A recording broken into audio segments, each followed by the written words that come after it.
네, 정치권 현안 짚어보겠습니다. 정호김 전 새누리당 의원, 박진영 민주연구원 부원장 나오셨습니다. 두 분 어서 오십시오. 안녕하세요. 박 부원장님, 윤석열 대통령이 이태원 참사 조작 가능성을 언급했다는 김진표 전 국회의장의 회고로 파문을 일으키고 있습니다. 당시 원내 대표였던 박홍근 민주당 의원이 나도 들었다면서 메모까지 공개하며 힘을 보태고 있는데 지금 야권은 일제히 참 나쁜 대통령이다 이런 공격을 하고 있고 이 점 어떻게 보고 계세요? 대통령이 이태원 참사 다음 날 현장에 갑니다. 네. 현장에 가서 현장을 보면서 뇌진탕이었다며 이렇게 이야기를 하세요. 누구나 그 전에 이제 사고를 접했을 때 압사당했다라는 것을 알고 있거든요. 근데 대통령 혼자 뜻밖의 뇌진탕이라는 이야기를 합니다. 그리고 그거 유튜브 일부에서 누가 거기다가 기름을 뿌렸다 이런 이야기들도 나옵니다. 이 대통령이 그런 쪽에 오히려 정보에 경도돼 있다는 거예요. 사실 이 음모론이라든가 유언비어 이런 것들은 정보를 접하기 어려운 분들, 이런 또는 사회적 약자들 이런 사람들이 이야기하는 거 아니겠습니까? 네. 과거 우리가 5.18 민주화운동 때도 그런 것들을 카드라 통신 이런 걸로 들었단 말이에요. 왜냐하면 군사 독재 정권이 정보를 통제했기 때문에 그렇단 말이에요. 그런데 대통령은 대한민국에서 모든 정보를 제일 많이 가지고 있는 사람입니다. 합리적이고 국가기관에 의해서 보고를 받는 사람이에요. 그런 분이 이런 식의 접근을 하고 유튜브라든가 정부기관의 보고보다는 다른 쪽에 의존을 한다. 그렇다면 사실은 통치 행위를 제대로 할 수 없는 상황이다 라고 네. 판단할 수밖에 없는 겁니다. 네. 정호김 전 의원님, 국민의힘은 제2의 청담동 술자리 의혹이라면서 김 전 의장의 사과를 요구하고 있지만 여권 내에서도 좀 이런 말이 있었다면 굉장히 충격적이다. 대통령이 진실을 밝혀야 한다. 이런 우려 섞인 반응도 같이 나오고 있네요. 여권에서는 굉장히 당혹스럽죠. 그렇다고 네. 해서 지금 어떤 구체적인 반응을 내기도 어려운 형편인 것 같고요. 또 만약에 지금 대통령의 지지율이 탄탄히 받쳐주고 있었다면 오히려 지금 넘버1 대통령과 넘버2 국회의장이 비공개 독대를 해서 한 얘기이기 때문에 무슨 기록이 있는 것도 아니고 물증이 있는 것도 아니거든요. 네. 그런데 사람들이 어떻게 인식하느냐가 지금 굉장히 중요할 것 같은데 제2의 청담동 술자리 의혹 같은 경우는 의혹을 제기한 민주당 출신의 국회의원이 여러 번 그렇게 헛발질을 했다라는 의식과 인식이 있었던 것이고요. 네. 이번에는 주체가 전직 국회의장이기 때문에 여러 가지로 대응이 그렇게 녹록치 않은 것 같고요. 이것이 이제 향후에 최혜병 특검이라든지 또는 여사 문제라든지 또는 지금 국민의힘 당 경선에도 일정 정도 영향을 미칠 것 같고요. 네. 제 개인 생각으로는 말입니다. 사실 이게 무슨 정부의 정책 방향이라든지 이념하고는 아무 관계가 없는 어떤 그 대통령의 행태라든지 여론에 굉장히 민감한 사항이잖아요. 이런 사항에 대해서는 전공법 외에 대안이 없는 것 같은데 야당도 그렇고 여당도 그렇고 이런 불편한 정쟁적 요소가 나오면 전공법을 쓰는 것이 그렇게 쉽지 않은가 봐요. 네. 그게 딜레마겠죠.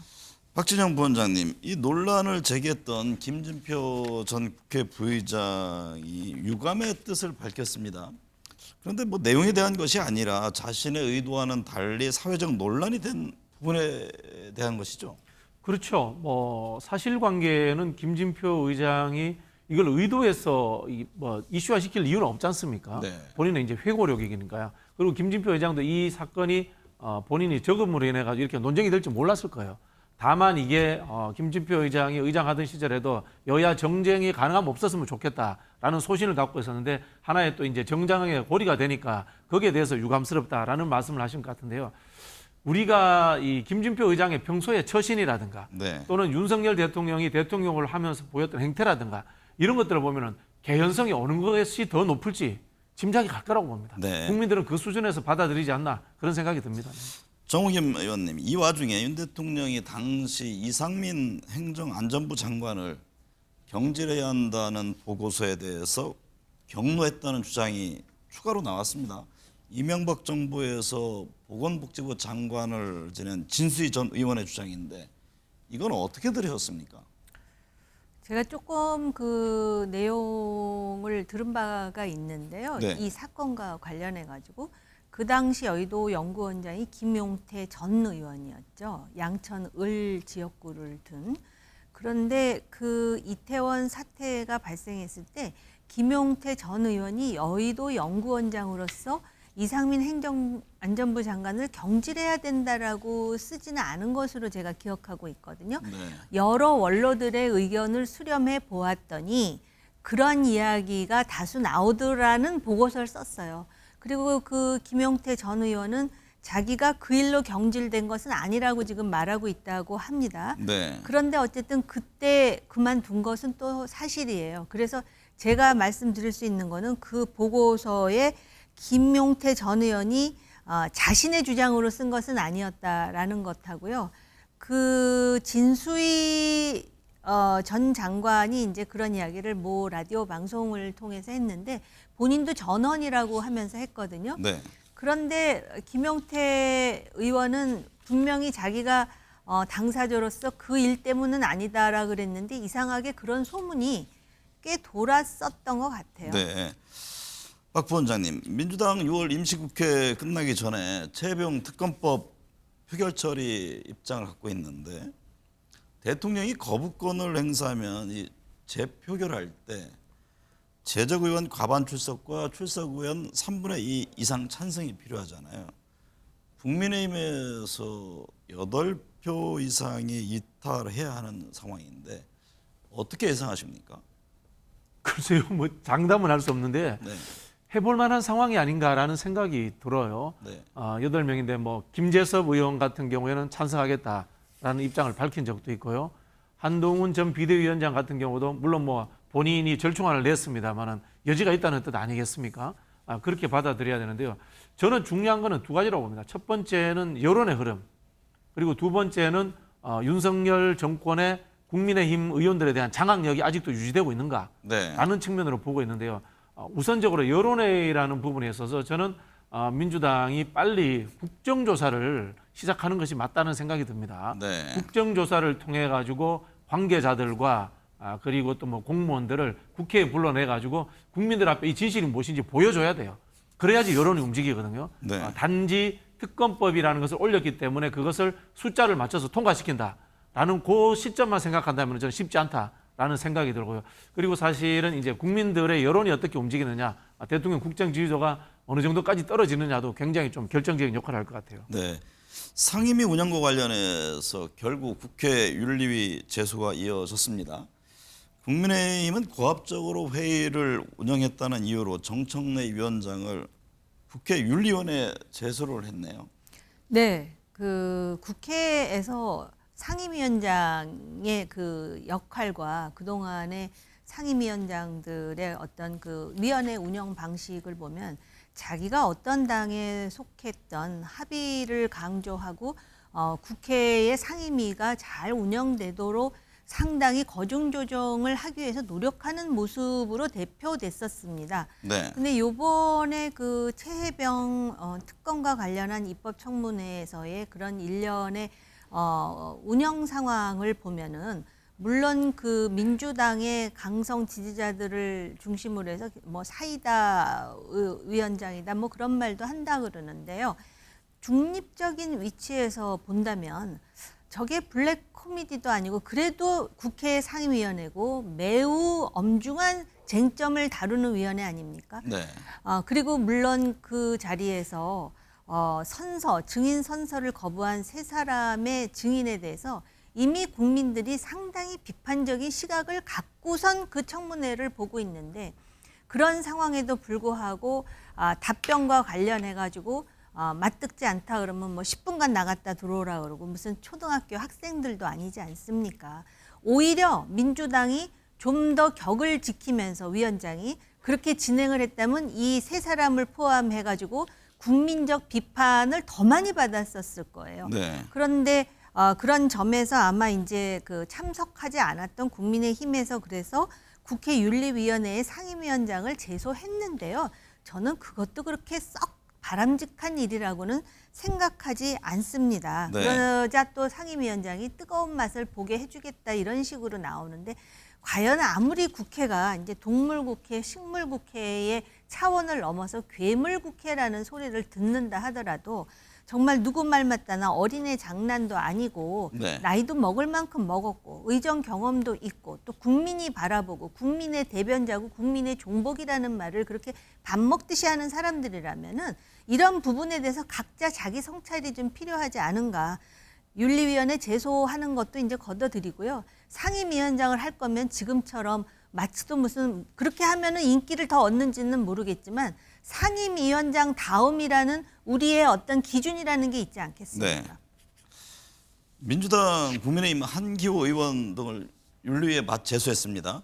민주화운동으로 수용 생활을 해 군에 가지 못한 정청래 의원에게 인신 공격성 발언을 했다는 취지인데요. 지금 정청래 위원장은 유상범 의원에 대해서도 회의를 방해했다면서 형사 고발을 검토하고 있다고 하네요. 네, 제가 봤을 때 이 본질적인 부분은 아닌 것 같아요. 네. 말씀하신 것처럼 위원장이 강압적으로 위원회를 운영했다. 그 다음에 이 위원들이 위원장에 대해서 모욕적인 발언을 했다. 저는 이게 본질은 아닌 것 같고요. 본질은 지금 국민의힘이 국정을 운영할 생각이 없다라는 게 본질인 것 같아요. 네. 최상병 해병 관련 이 특검법도 어떻게든 막아야 되고, 그다음에 청문회에서 보여줬던 진실 규명도 막아야 되고, 이런 부분들이 중요하게 생각하다 보니까 서로가 모욕적이든 말든 국정이 운영되지 않고 국회가 차라리 파행되는 것이 낫지 않겠냐라는 그런 전략적 생각을 하고 있다라는 생각이 듭니다. 네. 국회 원구성 협상을 책임지고 사의를 표명했던 국민의힘 추경호 원내대표 다시 이제 원내대표직에 복귀하기로 했습니다. 민주당의 의회 독재를 타도하겠다면서 강경투쟁을 예고했는데요. 민주당 역시 물러서지 않겠다는 입장이 확실합니다. 여야 대치정국 이게 언제까지 이어갑니까? 글쎄요, 이제 7월 23일에 새로운 당대표가 이제 선출되잖아요. 네. 그러면은 그것을 계기로 해가지고 우선 국민의힘의 전략 노선이 좀 수정돼야 되지 않을까 이런 생각이 들거든요. 답답하긴 할 거예요. 국정 운영을 위해서 여당으로서 역할을 해야 되는데 숫자가 부족하다 보니까 계속 그 야당의 탄탄한 벽에 그냥 가로막혀 갖고 아무것도 할 수 없는 네. 그런 것에 대한 좌절감도 있을 것 같고요. 그리고 과거의 국회를 보면은 물론 여당이 소수당인 적도 있지만 이렇게 정말 비교할 수 없는 정도의 표 차이가 나다 보니까는 오히려 지금 책임 여당의 입에서 의회 독재를 타도하기 위한 강경투쟁을 지금 선언하는 상황이 되지 않았습니까? 네. 그런데 그 야당을 바라보고 계속해서 대결을 펴게 되면은요, 그 수의 논리 때문에 여당이 이롭지 않을 것 같아요. 그러니까 오히려 여론이라든지 또는 유권자, 즉 국민의 입장에서 뭔가를 하려고 하는데 번번이 야당의 방해에 부딪힌다라는 거를 몸으로 보여주는 거 외에는 다른 대안이 없어요. 네. 그걸 해야죠. 그러니까는 여기서 야당을 상대로 한 강경투쟁 이런 표현 자체도 적절치 못한 데다가 그 추경호 원내대표가 백령도 갔다 왔잖아요. 저는 그런 일련의 과정도 솔직히 개인적으로 맞듣지는 않아요. 근데 네. 지금부터라도 정말 일을 해보려고 그러는데 저 170석이 넘는 그런 데다 야권을 전부 합하면 190석이 넘는 저 의석수를 가지고 계속 정치적인 특검을 포함해서 그래서 정말 실질적인 민생에 관련한 돌파구를 찾을 수 없다라는 거를 설득력 있게 좀 보여줬으면 합니다. 네, 국민의힘 전당대회 살펴보겠습니다. 박 부원장님, 한동훈 전 위원장 대세론 주장에 나경원, 원희룡, 윤상현 나머지 주자들 당신은 그렇지만 않다 이런 입장을 내면서 일제히 배신의 정치 등으로 공격하고 있는데 한동훈 위원장 지금 방금 전에 보니까 공환증으로 협박 분열 정치를 해서는 안 된다 또 이렇게 비판을 했네요. 한동훈 전 비대위원장이 현재 1등이라는 뜻이죠. 네. 1등이니까 이제 2등, 3등, 4등들은 1등을 공격해서 자신의 존재감을 드러내려고 하는데요.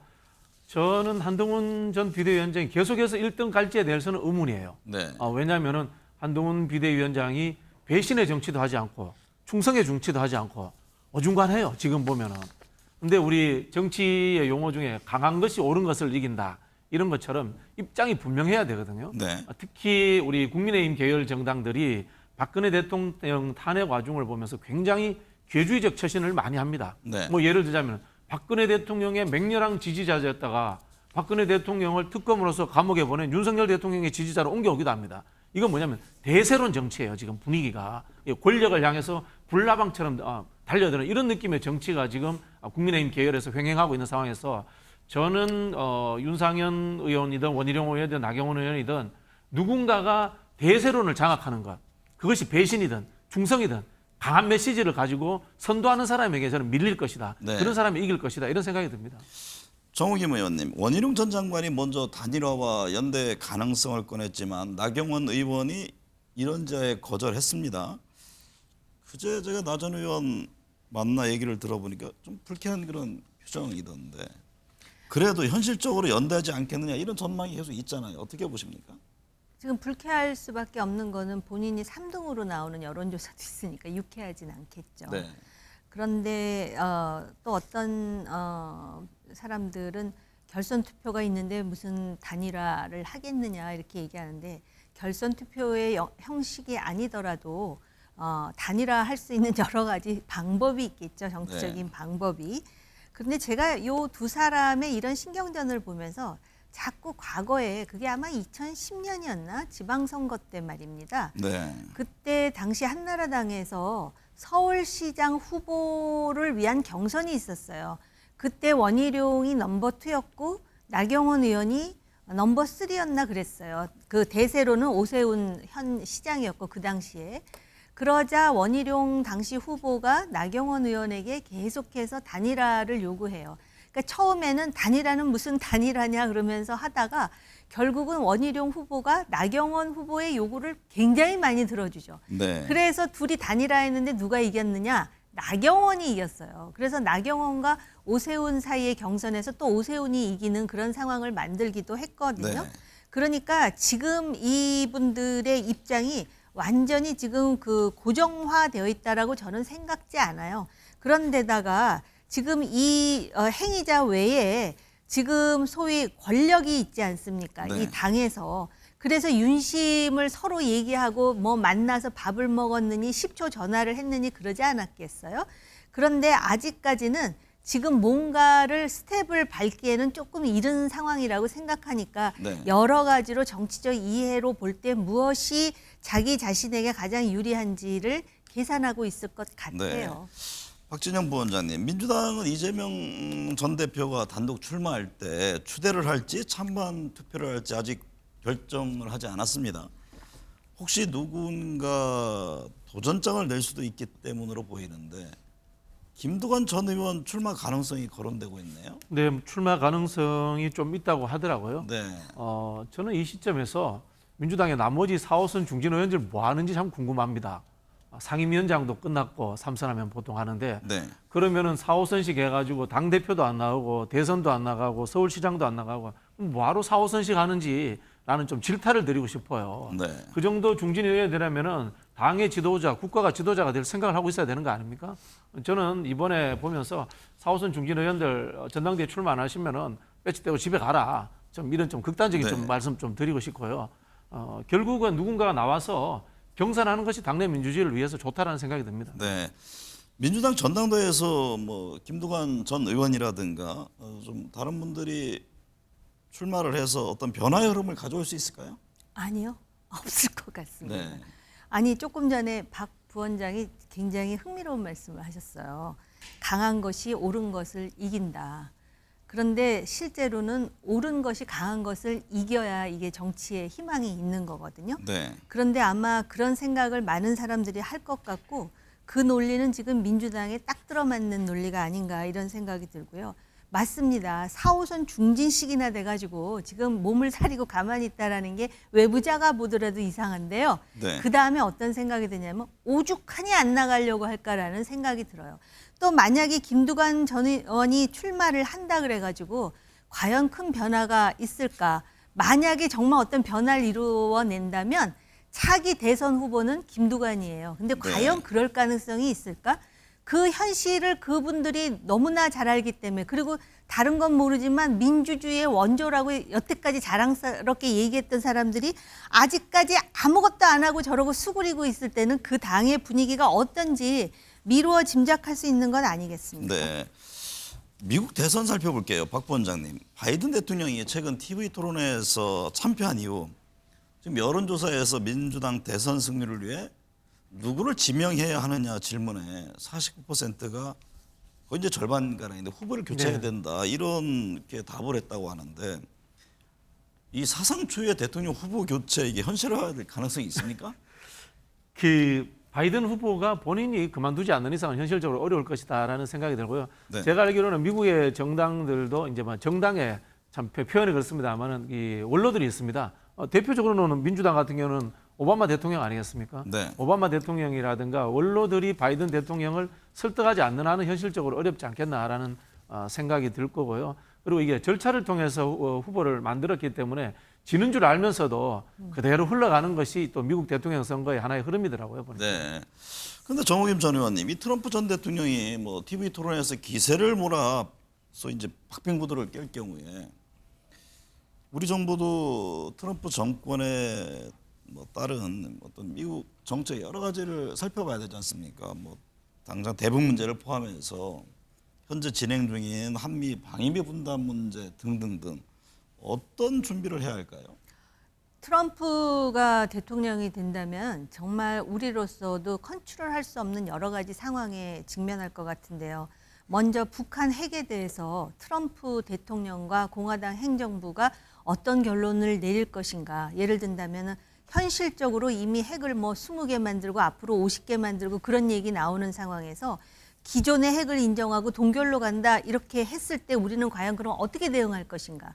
그러다 보니까는 이런 얘기도 나옵니다. 트럼프가 대권에 성공을 한다면 결국은 한국 핵무장에 파란불이 켜질 수도 있다 이런 말이 나오거든요. 네. 만약에 그런 불가피한 상황이라면은 우리로서는 우리의 억지와 방위를 위해서 어떤 결론을 내릴 것인가에 대해서 지금 미리 윤석열 정부가 고민해야 되고요. 방위비는 오히려 두 번째 문제. 방위비는 늘어날 수밖에 없습니다. 네. 맨날 뭐라 그러냐면 우리 덕에 너희 잘 살게 된 사우디아라비아하고 한국 니들은 니들 스스로 하고 필요하면 미국 무기를 사가라는 게 이미 트럼프의 오랜 지론이었습니다. 네. 그다음에 북한 문제요.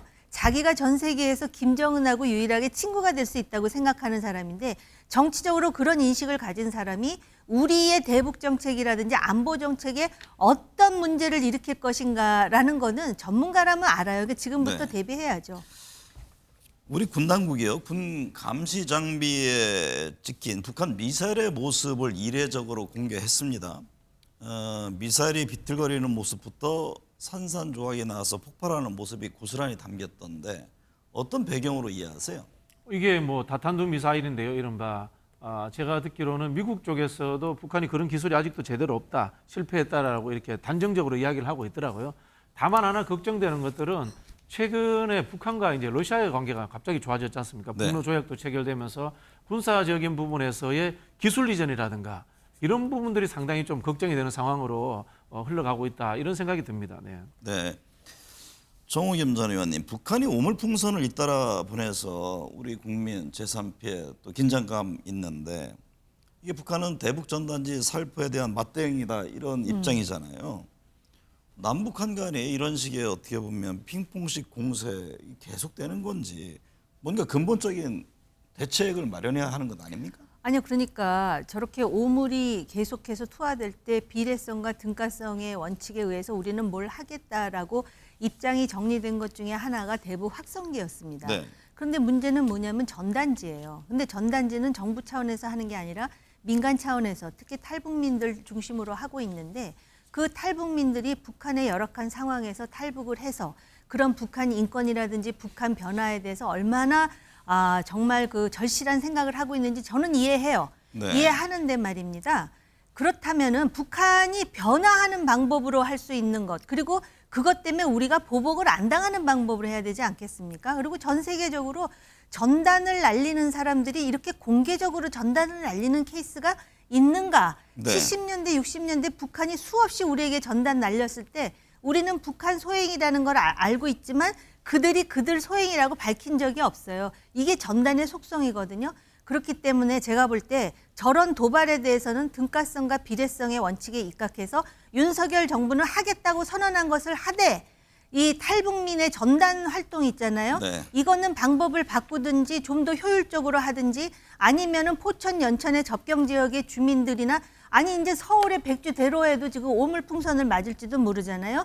이거에 대해서 설득을 하고 방법을 달리 찾아야 되는 게 지금 정부가 할 일이라고 봅니다. 네. 네, 오늘 도움 말씀 감사합니다. 감사합니다.